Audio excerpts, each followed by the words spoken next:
Khabib really made sure of a Dagestani dynasty, didn't he? And after UFC 284, not just the fans, but Islam Makhachev believes himself that he's the best in the world. I mean, is he though? After all, the guy did make his way to the top of the pound-for-pound list, and after defeating Alex, giving him his first defeat, Islam took the post-fight conference with a bang. He said that no matter how he won, he's not only the champion, but also the best fighter in the world.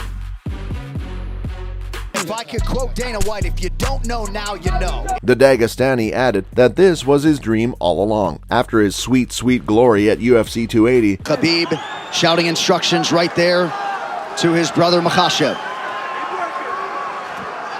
Islam and his team knew that 155 class wasn't going to be enough. Everyone knew that even if there are still plenty of obstacles that he might come against, defeating Volkanovski would be the most intriguing step in Makhachev's reign. But a win doesn't always come easy, now does it? And due to a variety of factors. And late in the round, Volkanovski lands a hard punch that sat Makhachev down, and Volk was raining down punches until the fight ends. Wow, what a fight.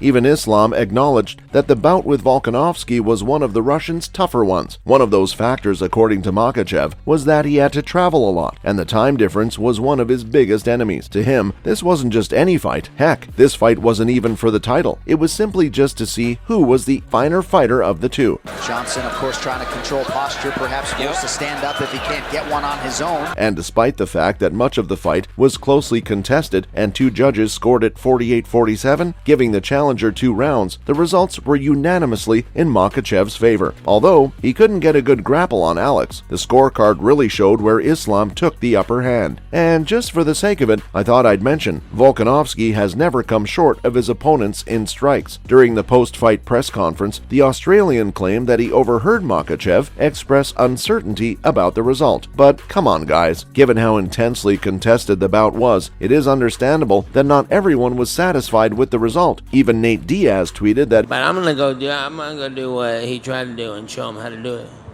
Islam got his butt handed to him. I'm gonna get to the reactions in a minute, but Islam just laughed at Nate's comment, saying that he'd rather not talk about someone like Diaz. I mean, we know Diaz. This dude's a flight risk. Anyway, whatever the hardship was, and however much the intensity was, you can't deny that Islam just earned his spot as the promotion's #1 fighter in the pound-for-pound rankings. And who knows how long his name will be there, especially with Jon Jones making a comeback very soon. But again, Makhachev has no intention of displacing Jones anytime soon. Still, let's not forget that these Russians are open to any challenge, and with the firm belief that he's currently the greatest.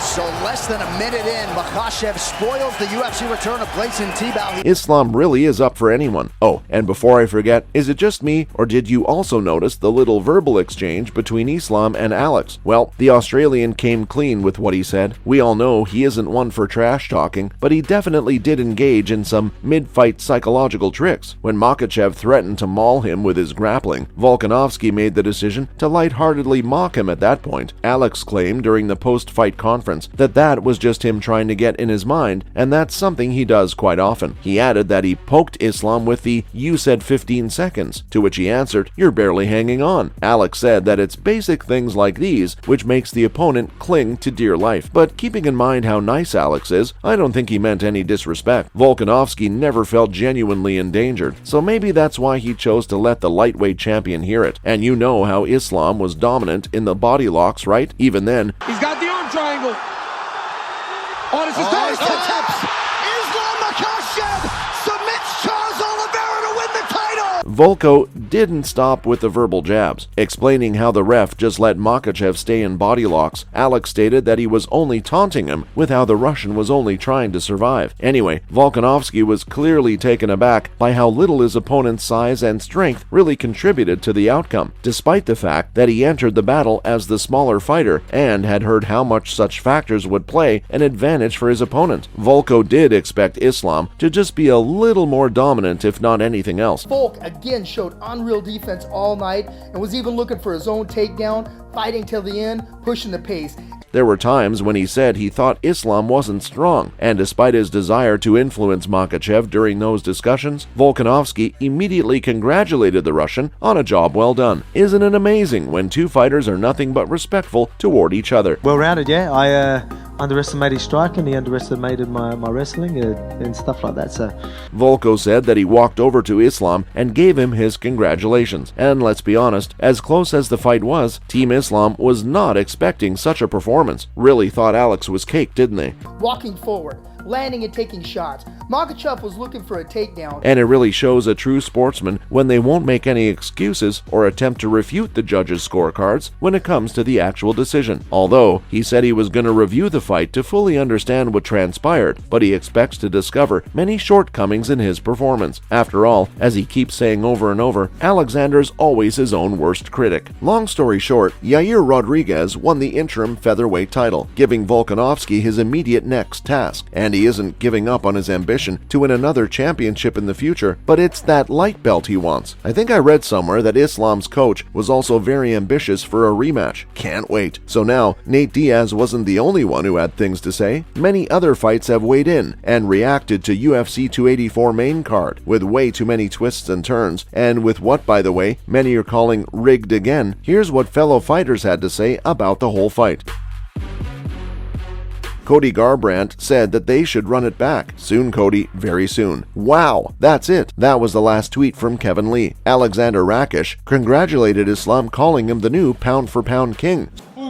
First of all, you see, I have to say, I always ask God, but He give me always more than what I ask.